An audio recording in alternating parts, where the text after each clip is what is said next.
ఇప్పుడు నీకొక క్వెషన్. మనం బయట తిరిగేటప్పుడు మన నిజ స్వరూపాన్ని తెలియకుండా మాస్కేసేస్తాం గదా!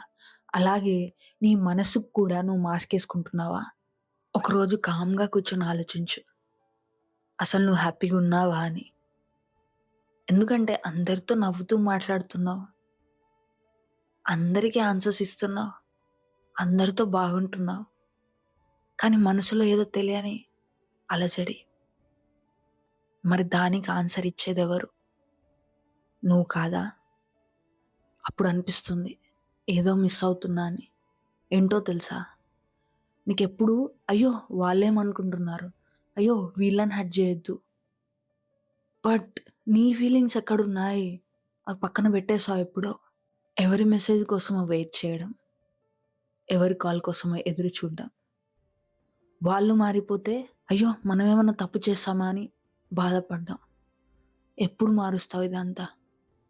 ఎందుకంటే అది లవ్ కాదు. ఒకరిని ప్రేమిస్తున్నారన్న సాకుతో మిమ్మల్ని మీరు వదిలేయడం ఏంటి? అసలు మిమ్మల్ని మీరే ప్రేమించినప్పుడు ఇంకొకరిని లవ్ జేయడానికి అసలు అర్థమేముంది? సెల్ఫ్ లవ్ అనేది సెల్ఫిష్‌నెస్ కాదు. మనల్ని మనం యాక్సెప్ట్ చేయడం. ఇలా చేంజ్ అయినప్పుడు ఎంతోమంది మనకు దూరం అవ్వచ్చు. పర్లేదు.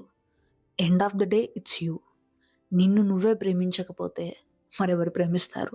ఏ పర్సన్ అయినా, ఏ మెమోరీ అయినా, ఏ ఎమోషన్ అయినా మనకు అడిక్షన్ అవ్వొద్దు. ఎందుకంటే మనం మనతో హ్యాపీగా ఉంటే మనం ఎవరి ప్రేమ కోసం బెగ్ చేయనవసరం లేదు.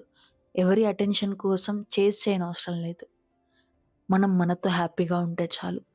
ఇవాళ ఫైనల్‌గా ఒక్కటి మాత్రం గుర్తుపెట్టుకోండి. మీరు మీకు enough. Yes. That's called self love.